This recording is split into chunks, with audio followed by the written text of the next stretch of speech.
So ayan mga 90s, 80s kids, early 2000. So, mga nakaabot dito.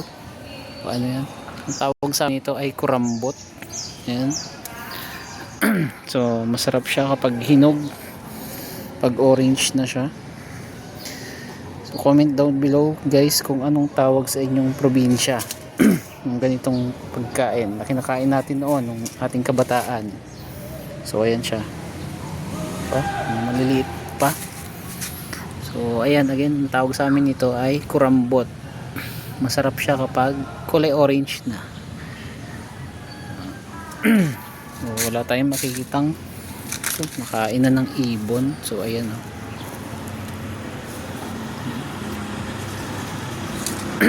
Kurambot guys ang tawag sa amin.